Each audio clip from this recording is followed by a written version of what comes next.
Hey guys! Hey guys! We're back with another Supergirl review. This time we're reviewing Supergirl Season 1, Episode 11, titled Strange Visitor from Another Planet.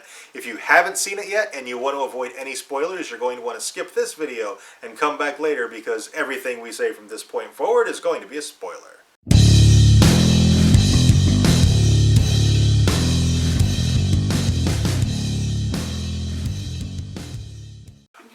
Okay, in my opinion, this was the best episode of the season so far. Yeah, this was pretty good. Like, there was a lot of inter-character story, and yet there was still the action of the episode. Like, they didn't cut any of that out. It worked.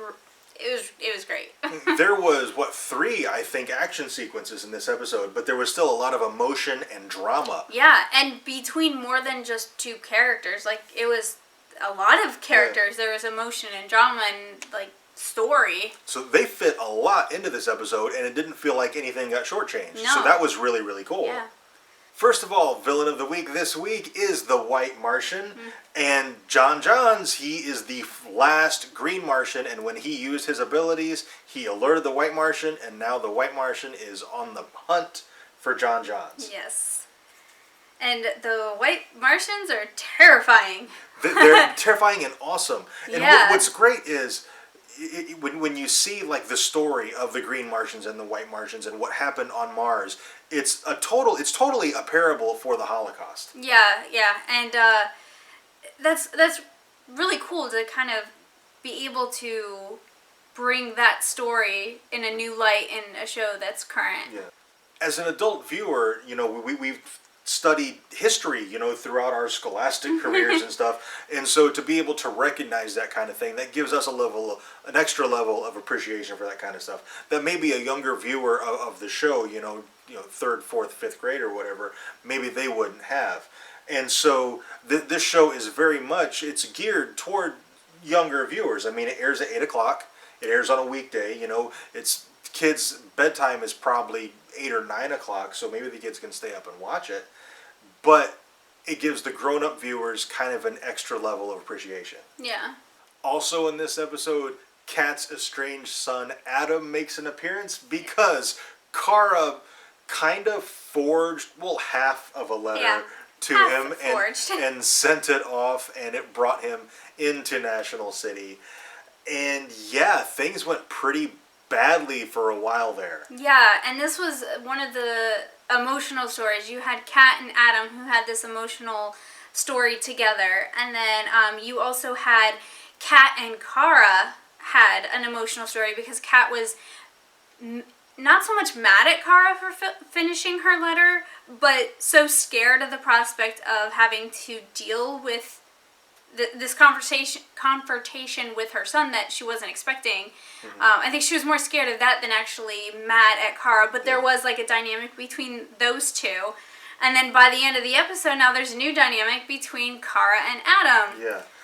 And that romantic relationship that's forthcoming, clearly, that is absolutely going to wreck Wynn. Yes. Because at the end of the episode, it seems like he's starting to become okay again with Kara. Yeah. And now she's got a new love interest. And they even had a little bit of the dynamic with Wynn and Kara throughout the episode where he's kind of just not really wanting to talk to her, just kind of go about the business. And when she's trying to be light and funny and stuff, he's like, just don't. Yeah. And then when she actually stops doing that, he's like, hey, you're pretty quiet today. Like, he doesn't want her to be that way, but he does. Yeah. And he's slowly starting to work through his stuff. But now it looks like she's going to at least spend some time with Adam and just... that's gonna... The whole thing's going to be awful. If Wynn turns villain, which I really kind of hope he does at this point, I think this is going to be one of the catalysts. Yeah. And the final, like, emotional arc between two characters was between John Jones and Kara's sister. Alex, yes. Names, man. When Alex realizes that he's going to basically just forfeit his life. And I guess even kind of at the end with Kara, too. Like, all of them together. There was some emotionalness going on. John Jones, or John Johns, however you want to pronounce it, because they pronounce it both ways throughout the show. he had a really, really interesting kind of evolution, because he goes from full out wanting to kill the White Martian to wanting to sacrifice himself because he's tired of being the last Green Martian, to again wanting to kill the White Martian. Yeah. And then eventually he decides to do what Kara says and just capture the White Martian. Yes. So just that conflict that he dealt with, it was super emotional, because we got a lot of flashbacks and we got a lot of backstory for John Johns in this episode about his family and about the other Green Martians and everything that happened on Mars. And it was just this super tragic story and just powerful. And it's a level of emotion that the series hasn't touched so far, and they did it in this episode, and they did it extremely well. Yes. At the very end of the episode, the White Martian mentions that there are millions of other White Martians out there, and of course White Martians can shapeshift just like Green Martians. And then Kara and Alex are watching TV, and Supergirl's on TV on live news, and it's obviously not Kara, she's sitting there watching it. And because we just had the White Martian episode, my first reaction was, I think the White Martian was lying about there being thousands or millions of them, but it's not completely implausible for the Martian to have a mate. Yeah. So that was my first thought, was, well, maybe it's the mate. But they've never done their episodes don't really continue into the next episode, there's not a continuing bad guy storyline. Right. Aside from, Maxwell Lord is a recurring villain, kind of, and Kara's aunt. Yeah, the aunt. But consecutive episodes, typically no. Yeah, it's with the baddie of the week. Yeah. They're just, they don't really stretch into multiple episodes. Yeah. But we got the promo, and it doesn't seem like it is the White Martian.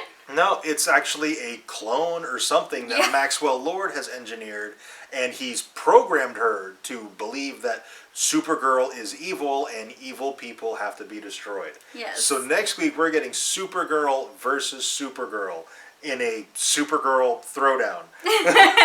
That looks really, really interesting. I'm super excited for next episode. Would love to know what you guys thought of this episode and what you think next episode is going to be like. Give us some predictions down in the comments.